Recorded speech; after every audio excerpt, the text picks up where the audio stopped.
Hello, my friends. Today is a very good day. If you're familiar with this channel, you already know why. It's usually whatever is right behind me. And today that is a 944. We are going to be talking all about the history of the 944. Let's do it.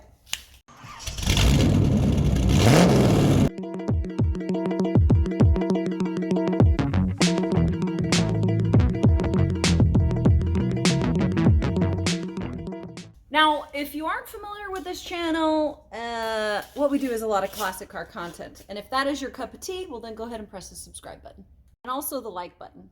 A big thank you to the owner, Nancy Phillips, for letting me make a video on her 944. She also owns a fantastic blue TR6 that I might need to make a video on too, if she'll let me. Thank you. There might be a few points during this video where you're like, well, why can't we get a better look of the car? Well, kind of jammed in. It is a Sunday, and you might see me tripping and falling over random stuff because that's kind of what happens around here.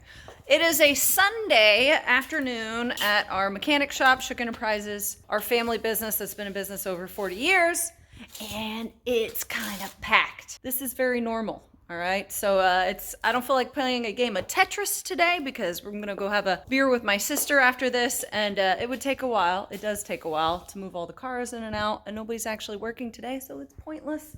Also, some of you might remember the Volvo 1800, P1800 right behind me. I just made a video on it. It's actually really cool. It might be one of the most, well, it is the most beautiful Volvo that's ever been made. And it's kind of the only interesting thing that happened to Volvo ever. Anyways, let's get back to the 944. So I'm not going to do what everybody thinks I'm going to do and talk all about the history starting from Ferdinand, the 356, and all of that. I'm not going to do that. If you actually want to see the history, well then go ahead. I'll have the link below. I covered all of it when I did a history of the 356. You'll like it. As always, I like to paint a little picture of the times. All right, so it's 1982 and Michael Jackson's hit album Thriller is released. Sony has just released its first consumer compact disc player. Knight Rider debuts, and the first ever successful artificial heart transplant. So you could say we were having a pretty good time in the early 80s. Sometimes when I paint a picture of the times, it's war, it's assassination, it's the Bay of Pigs. So that was pretty nice. The 944 was produced from 1981 to 1992. And it was a front-engined, mid-level model based on the 924 platform.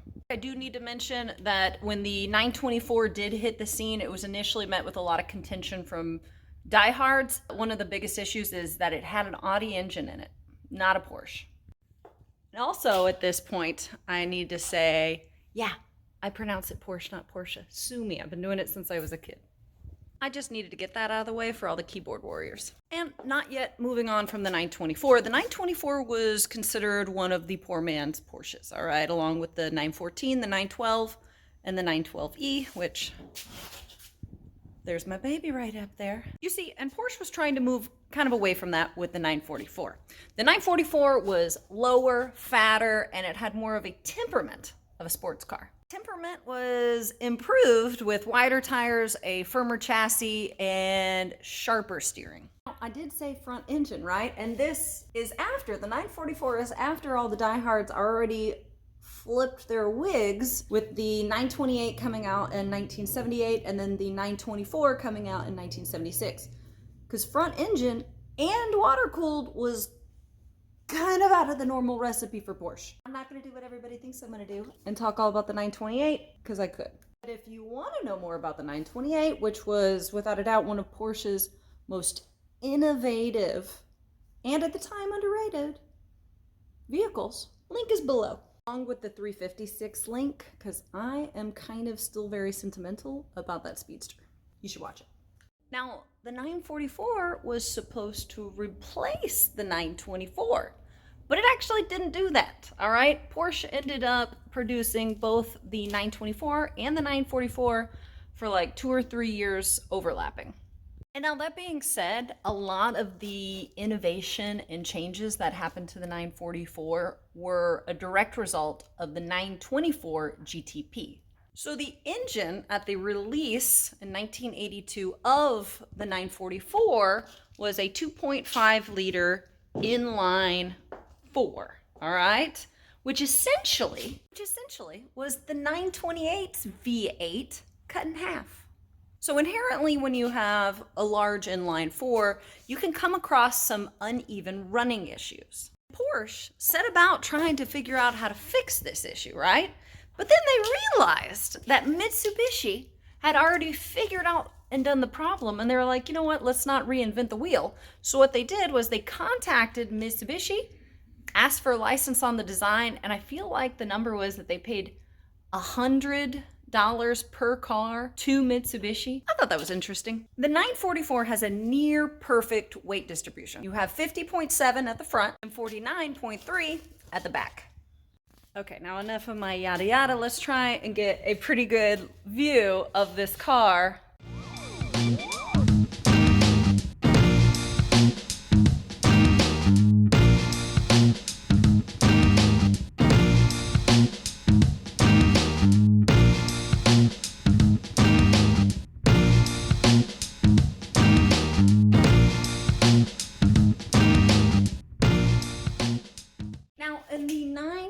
Of production, you had the models 944 2.5, 944 S Turbo, 944 2.7, 944 S2, the 944 S2 Cabriolet, and the 944 Turbo. Now what's behind me, well, the smart ones have already figured out it's a Cabriolet. It's a 1990 944 S2 Cabriolet. The 3-liter inline 4. The S2 Cabriolet was the first of the line to let its top down, right? And the 3-liter inline 4 was actually the largest production inline 4 at its time.